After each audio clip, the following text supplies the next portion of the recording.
Hello, my name is Lori Lee Michaud. I've been working in human resources for over 20 years in a variety of different sectors. And when we're facing the pandemic and sending our employees home, there is one thing that I can be certain of. Managing your employees from a remote work environment can be extremely challenging. I'd like to share with you some tips to get you through that and to manage your employees effectively. The 5 tips I'm going to share with you today are tools for work, work expectations, mental health, home office ergonomics, and documentation and policy. The first tip is tools for work. When you're looking at somebody's workspace, is it set up for work? Do they have a separate area to work from? What sort of distractions will they have? Do they have young children, pets? We need to consider all of these items when we're setting up a workspace for somebody remotely.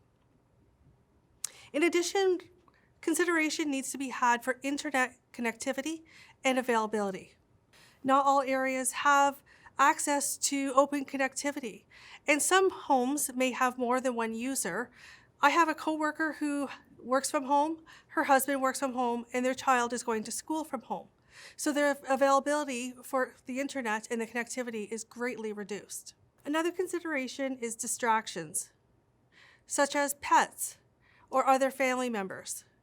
We've all seen different videos of somebody interrupting, and while it can be funny, we need to ensure that the distractions are kept to a minimum. The second point is work expectations. It's extremely important to set up the expectations for work and what is expected from you and from your employees early on. What time will they be starting to work? What time do you expect them to be online and ready?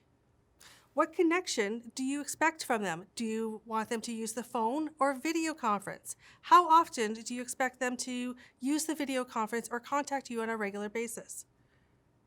Work attire is extremely important as well. While we're working from home, many people feel it's okay to wear more of a casual attire.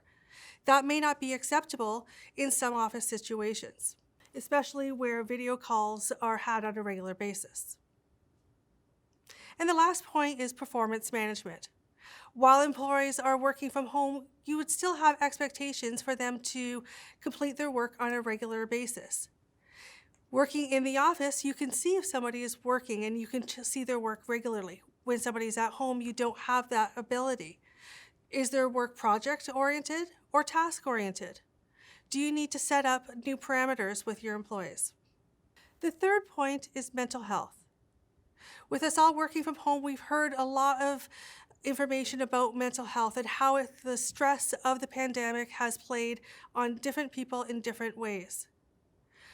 There can be increased stress with the lockdowns, working from home, distractions, but there can also be stress where it comes to outside pressures.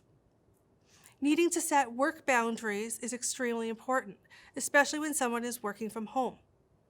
You may expect them to be online at a certain time, but what time is it okay for them to log off? Is there an availability for any flexible hours? And then you also need to ensure that you're a role model. Working from home, going from your living room to your office can only be a few steps away. Are you setting the boundaries for yourself and setting those expectations for your employees? And providing support for employees where it comes to mental health. Some companies may have an employee assistance program, but if you don't, there are still plenty of resources available. You can find resources online through the Canadian Mental Health Association or an area in your local town.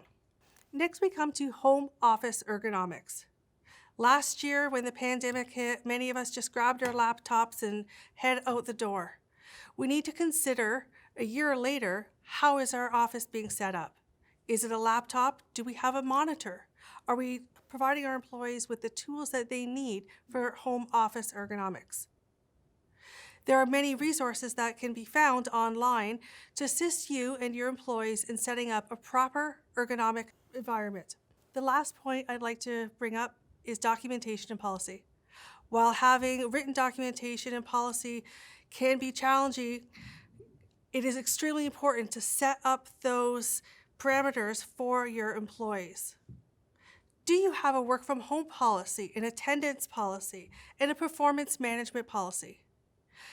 These guidelines will not only assist you in managing your employees, but will also set awareness for what your employees can be expected to produce. Thank you for watching this video. I'd like to suggest that you utilize a couple different resources in building your tools.